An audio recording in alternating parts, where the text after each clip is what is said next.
in the last video, I stated that I couldn't remember the conversion rate. I knew there was one, and I kind of just guesstimated it at 1 to 1, figuring that on my 38 gram, I was running right around, 36 gram, I was running right around 350, 370, 380 grain. I was wrong. This is a 500 plus grain arrow. 510, 515, 520, depending on the exact conversion. I actually just kind of guesstimated it so it would work out just slightly more than what I did, so that if you repeat it, you should get better than what I did. If you've tensioned everything properly. Now, this is the point. This is all under tension. This is a recurve bow.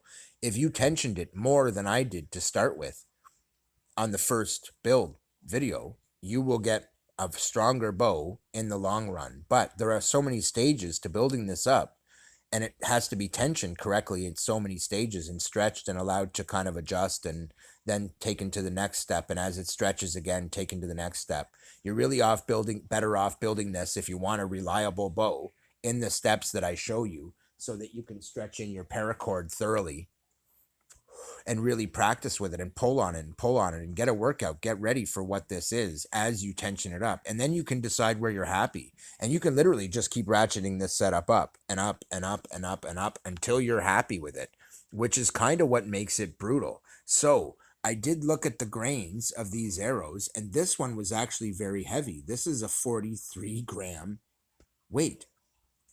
And at that, you're looking at a nearly 900 grain arrow, guys. This is a very, very heavy arrow. This is looking 500 plus. So if you're looking 900 and 500, that's a really good display of what this will do with a hunting arrow on board. Now, given that it can also fire long arrows and short arrows, now on the back string is the only time I've been firing arrows. I'm actually wanting to get a little shorter arrows for this, but I have found that this rod that I was using at one point is the perfect length for that draw length. And if you look at it, it really does look it when you go to that inner string. It's got lots of length, and it really does work with the full draw length. So this build has been full of surprises, partly because the materials have proved to be much stronger than I had anticipated. I really thought I would have broke this fiberglass rod by now. In fact, I've been trying.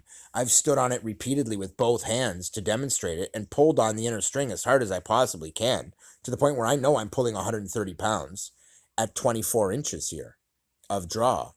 On the outer one, it's much, much lighter, and it's really a nice draw. You'll end up pulling maybe 65, maybe 70 pounds as it sits right now.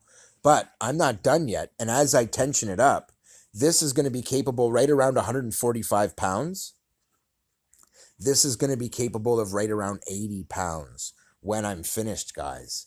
And we're not far from that right now, believe it or not. It's actually very close to that. And once I knock this down, this is an 8-inch brace height on one end as I measured it, and this one was 4 inches. So I'm going to monitor those to see the stretch of the bow as I stretch it in and work on it, work it, work it. The real trick to getting this reliable, guys, is to stretch the living piss out of it. Work it, work it, work it. And don't work it until you have it strung as a recurve. So how you're going to do it is you're going to bow it, tension it all the way along to get a nice mild arc, tighten it in that setup when you tape it the first time. So when you tape all the individual pieces together, just to make sure that the fiberglass is at the back of that and that the carbon fiber is in the front of that. And you'll see it makes a really nice stack of triple 1/4-inch carbon fiber at the front dowels that are super flexible and absolutely unbreakable. And then there's pretty much, like, I've never broken one. And then there's this fiberglass dowel at the back of this. Now, I have broken these, put under enough pressure, but backed by these as it bows, and those 3 rods, all but one of them end right here, and the other one goes out. So on this outer string, you are running one of these rods. As soon as you go to that inner bow, it's set up in a place where it's attaching to those 3 rods and locked in place there. It's actually just a little bit off of that here by about 1 inch, and that's a good thing because it makes the bow a little softer. When I redo it, I'm actually going to do this one up just a little higher and this one up just a little lower But that's the only thing I want to change, and it's only because this one actually slipped. I actually had it locked in here, and it was lower, but I like the higher brace height this offers, and it's now about 4.25 inches after it slipped, 4.5.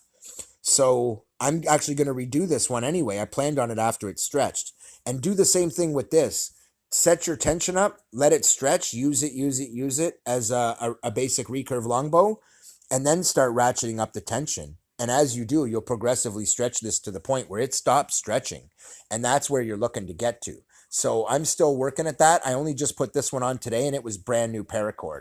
It's a really stiff paracord, and it'll take more work to break it in. But now that I've done that, I can feel it's a little softer. And even still, I'm pulling well over 120 pounds on this when I really refund the short bow portion of this. And it's going to increase. Like I said, I expect 135. And given that it's able to launch 500 to 900 grain arrows fast and hard on the weaker string, and it was before I got it to this tension. I haven't actually tested it except once briefly last night under this tension. And it launched the arrow so fast and hard, it promptly woke my roommates up and scared the crap out of them at 2 o'clock in the morning because I hadn't noticed the time. It hits hard and fast. And it was hitting into a pillow. Just the ricochet off of that was hard enough that it took out the camera before I tensioned it up more. And it just got ridiculous. So this bow has been an absolute surprise to me all the way through. Now, my roommates are both done archery at various points in their life, and were very excited to see me kind of doing archery and presenting to them a good bow to stretch.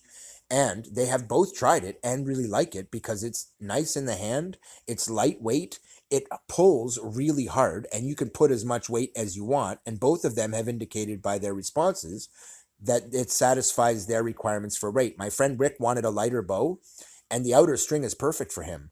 The inner bow is, he can also pull because he's pretty strong.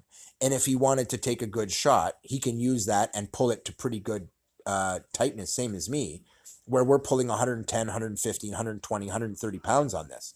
And we've done that already. And then gone farther than that and put 2 hands on it and 2 feet and ripped the crap out of it trying to break it. And I know I'm putting 150 pounds of pressure on that, guys, and it's tested up to that, and it doesn't break. That is an amazing thing. So I'm going to cut this one here, but I wanted to shoot this video, and it's important that it go up. And the reason is, you don't want to just go to the next step. At every step in this, I have tested it, fired with it, way heavy objects to really stretch in the string and really get the good stretch on it, pulling it as hard as I can, trying to break it. All this stuff has led to me seeing how tough it is, how flexible it is, how responsive the limbs are, and how it just keeps getting better the more tension I put it under. And when I'm finished this process, both of these strings will be under a noticeable amount more tension than they are now. This one will have a shallower brace height of about 7 inches, and this one will have a brace height of right around 5 inches, and the two of them will be brutal together. That's what's coming, guys. So stay tuned, like, share, and subscribe, and you will see an amazing DIY bow. The cheapest one that I have seen on the internet is about equivalent to this in expense-wise to build, about $30, $40. But I'm about to take this one, and I already did with this second string, to the next level and go way beyond what any of them are showing you, because it's both. It's both a really good long bow and a really good short bow that is powerful and will make really good shots, firing hunting weight arrows.